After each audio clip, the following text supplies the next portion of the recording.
Bonjour à tous et bienvenue dans cette nouvelle série intitulée Les attractions du passé. Nous parlerons donc dans chaque épisode d'une attraction aujourd'hui disparue et retirée du paysage parc nautique. Parfois, des attractions mythiques sont menées à disparaître pour diverses raisons, laissant derrière elles des souvenirs indélébiles dans l'esprit de ceux qui ont eu la chance de monter dedans. Nous allons alors explorer les raisons pour lesquelles ces attractions ont été retirées, nous plongeons dans les récits de leur conception, de leur succès et de leur révérence. Commençons ce tout premier épisode en rythme et j'espère que vous aimez la musique et les sensations car nous allons parler d'une des attractions les plus mythiques de Disneyland Paris, Rock'n'Roller Coaster avec Aerosmith. Soundtracker prêt pour le lancement. Here we go!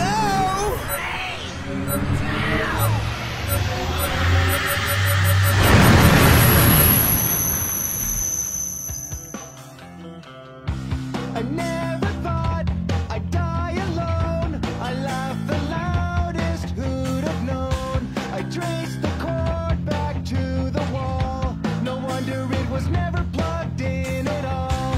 I took my time, I hurried up. The choice was mine, I didn't think enough. I'm too depressed to go on. You'll be sorry when I'm gone.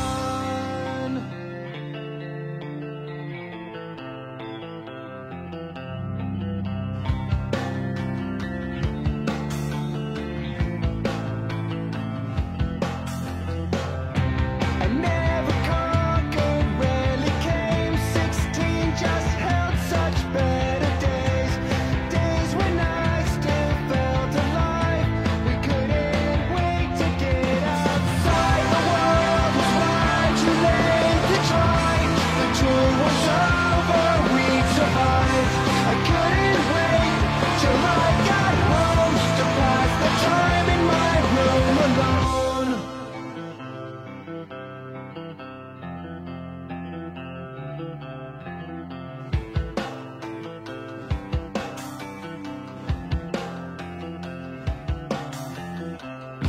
I never thought I'd die alone. Another 6 months I'll be unknown. Give all my things to all my friends. You'll never step foot in my room again. You'll close it off, board it up. Remember the time that I spilled the cup of apple juice in the hall. Please tell Mom this is not her fault.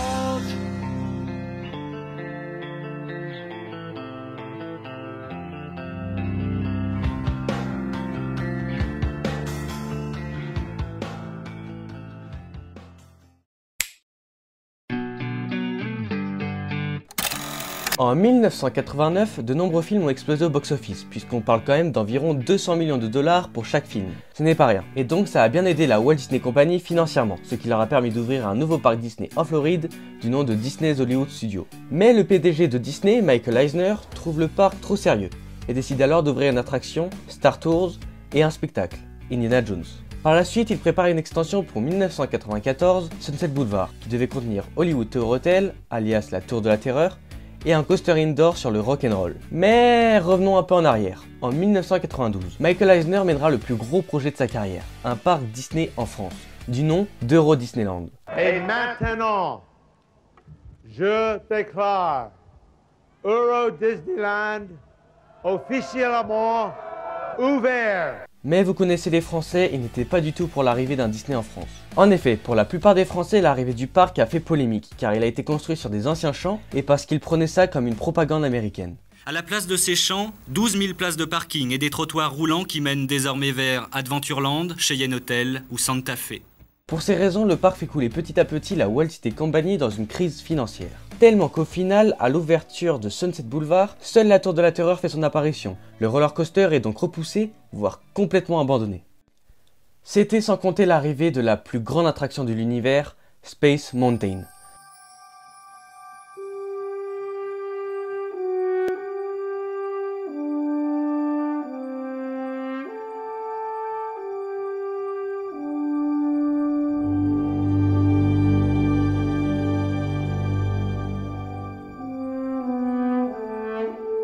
Car effectivement, ce coaster sort Disney de la crise et permet l'annonce de la nouvelle attraction sur le rock prévue pour 1999, Rock'n'Roller Coaster. Sauf que, ils n'ont toujours pas trouvé de groupe en tête d'affiche de cette attraction. Ils demandent donc aux Rolling Stones, qui acceptent en échange d'un énorme chèque de 10 millions par an. Combien? Ce à quoi Disney refuse. Ils demandent ensuite au groupe Kiss, qui demande encore plus. Et devinez quoi?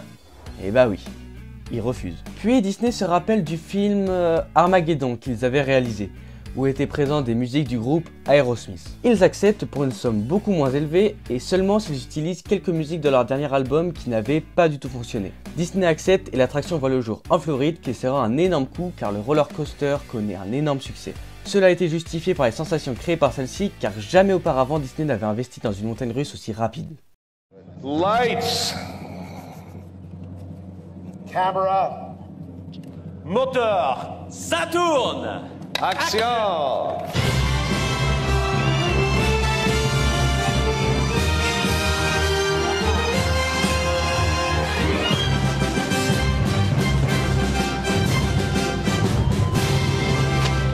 Avançons maintenant jusqu'en 2002, la date d'inauguration du deuxième parc Disney parisien, et Walt Disney Studios, qui au début n'a pas été un succès. Et d'ailleurs, ça ne l'est toujours pas aujourd'hui. Car elle a été construite très rapidement et avec peu de budget, puisque Disneyland Paris n'était plus rentable, mais aussi à cause de l'attentat du 11 septembre 2001 qui ralentit fortement les touristes. Rock'n'Roller Coaster était situé dans la zone backlot avec l'attraction Armageddon les effets spéciaux et le spectacle Moteur Action.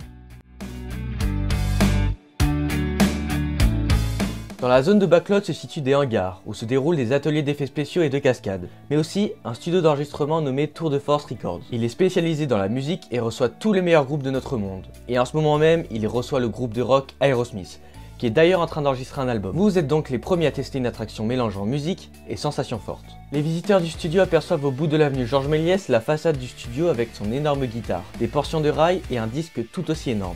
On peut d'ailleurs y voir le nom Rock'n'Roller Coaster avec Aerosmith écrit avec des lettres enflammées. Une fois à l'intérieur de la maison de disques, nous, les VIP, découvrons son hall avec ses colonnes en manches de guitare, le logo et le nom du studio. Des guitares signées par plusieurs stars du rock comme Eric Clapton, U2, Green Day ou autres. Mais également, des vitrines où sont mis en place plusieurs artefacts musicaux comme des disques vinyles, des vestes signées, etc. On se dirige ensuite vers le studio C en passant par le A et le B. Mais chut, car les artistes enregistrent leur album comme indiqué au mur. Sur ces murs, on peut y voir différentes affiches de concerts de grandes stars du rock, comme AC/DC, les Pink Floyd et j'en passe. Le tout accompagné par des titres tout aussi connus les uns que les autres, ce qui rajoute une vraie ambiance à la file d'attente. Le guide nous informe que nous sommes à la porte du studio C et que le groupe Aerosmith est dedans en train de s'enregistrer. Salut tout le monde! Nous sommes très fiers de recevoir aujourd'hui dans nos studios le groupe Aerosmith. Vous allez bientôt vous rendre dans le studio C, donc je vous demande de ne pas utiliser de flash ou de caméscope à l'intérieur. La porte s'ouvre et nous découvrons Steven Tyler et tout son groupe en train de travailler.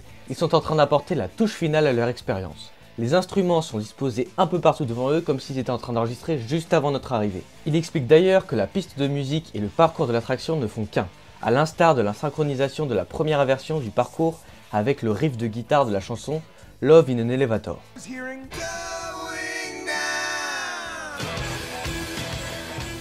C'est alors qu'il interpelle les visiteurs par un tout aussi pressé qu'il teste cette attraction hors du commun. Le guide nous dirige vers la zone de test et donc la gare de l'attraction. Celle-ci est complètement plongée dans le noir, enfin presque, car des lasers et lumières parcourent la pièce tout en étant accompagnés par les différents soundtrackers de l'attraction. Il y en a 5 en tout. Attention, va falloir suivre. Vous êtes prêts? C'est parti. Le bleu avec la musique Sweet Emotion, le rouge avec Nine Lives, le violet accompagné de Young Lust Fine et Love in an Elevator, le vert rythmé par Back in the Saddle, Dude Like a Lady, et le multicolore ambiancé par Walk This Way et Love in an Elevator. Arrivé à la zone d'embarquement, c'est le moment de monter dans le soundtracker. Harnais fermé et c'est parti. Le train arrive dans la zone de lancement où des LED font leur apparition et affichent le compte à rebours avant la propulsion.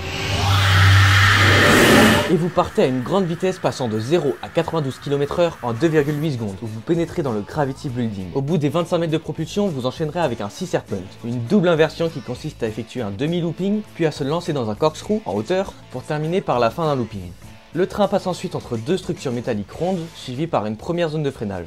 Après avoir tourné légèrement vers la gauche, le train s'engouffre dans un corkscrew, un tire-bouchon en français, en gros c'est une sorte de vrille. On réeffectue quelques virages pour arriver sur une dernière zone de frein et un petit airtime juste avant les freins finaux. Le coaster est accompagné tout le long de jeux de lumière en rythme avec la musique embarquée. Après 1 minute et 30 secondes de pur plaisir et de rock'n'roll, Le train revient en gare dans la zone de débarquement où les visiteurs peuvent acheter ou simplement voir une photo d'eux prise lors de la propulsion. Et si vous le souhaitez, vous pourrez retourner dans la file d'attente afin de refaire l'attraction, mais cette fois-ci avec une musique totalement différente, et donc une toute nouvelle expérience. L'ambiance est donc le point fort de ce coaster.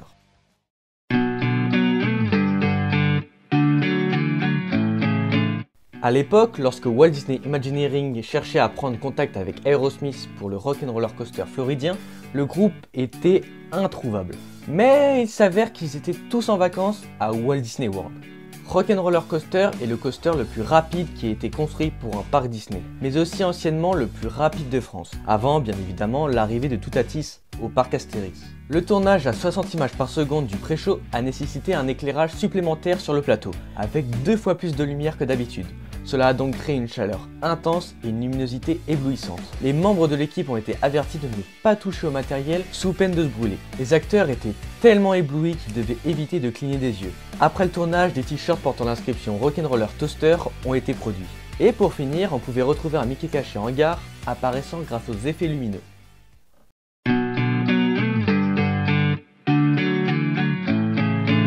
Comme vous le savez sûrement, notre Rock'n'Roller Coaster a fermé le 1er septembre 2019 pour laisser sa place à l'attraction Marvel Avengers Assemble Flight Force. En effet, lors de la D23 Expo de 2018 au Japon, Disney annonce la fermeture de Rock'n'Roller Coaster pour le 1er septembre 2019. Ils annoncent également que l'attraction sera rethématisée sur l'univers de Marvel et d'Iron Man. Et l'attraction a donc pu emmener ses derniers visiteurs à 20h30. Il est l'heure aux artistes de ranger leurs instruments pour commencer le chantier et pour laisser place à la nouvelle zone de 2022, l'Avengers Campus.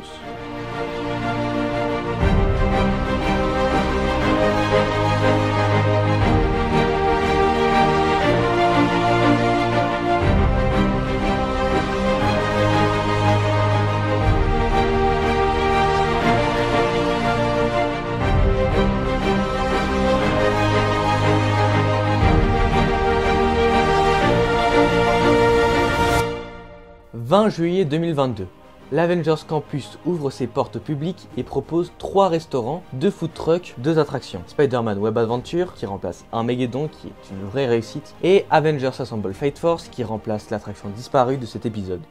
Mais vous verrez que celle-ci ne fait pas du tout l'unanimité. La zone est très dynamique car plusieurs interactions et spectacles se déroulent dans celle-ci, que ce soit au sol ou sur les toits, où vous pourrez rencontrer Black Panther, Captain Marvel, Iron Man, Star-Lord et d'autres héros de l'univers. Mais aussi une rencontre personnage dans le Training Center. La zone est donc une grande réussite, surtout lorsqu'on la compare à Backlot, Web aussi, mais Flight Force c'est vraiment pas le top du top. L'extérieur de l'attraction est magnifique, surtout de nuit.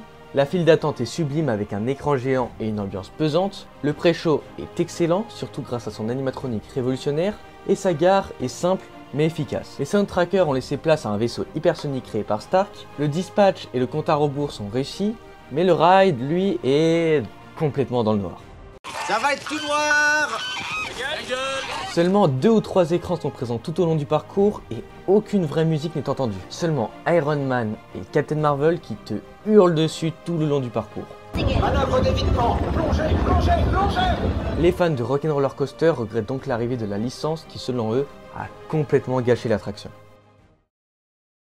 Par la suite, le PDG a testé l'attraction et a trouvé que c'était une honte de la part des Imagineers de pondre cette calamité dans un parc Disney. Une info se propage ensuite sur internet expliquant que l'attraction allait subir des améliorations pour le printemps 2023. Le temps avance et rien ne se passe. Donc plusieurs rumeurs circulent sur la date exacte de l'arrivée des nouveaux effets.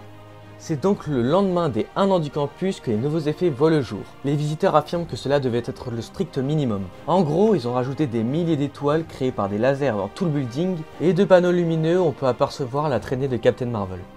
Enfin bref, aujourd'hui on peut dire que malgré cette attraction, l'Avengers Campus offre un vrai vent de fraîcheur au Walt Disney Studios. Par conséquent, l'ancienne attraction manque énormément, car elle restait très originale et possédait une ambiance que seul Space Mountain de la Terre à la Lune pouvait détrôner. Et personnellement, tout ça me rend nostalgique et me la font regretter. Donc encore aujourd'hui, pour beaucoup de personnes, Rock'n'Roller Coaster restera l'une des attractions les plus emblématiques des Walt Disney Studios. Merci à tous d'avoir suivi cet épisode, j'espère que ce voyage dans le passé vous a rappelé des souvenirs précieux et qu'il vous a permis de découvrir énormément de choses sur cette attraction désormais disparue. N'oubliez pas de vous abonner à ma chaîne pour ne manquer aucune de mes prochaines vidéos et de partager vos propres souvenirs ou votre avis sur cet épisode dans les commentaires ci-dessous. Moi je vous dis à la prochaine pour de toutes nouvelles vidéos et d'ici là, Ah, aidez bien.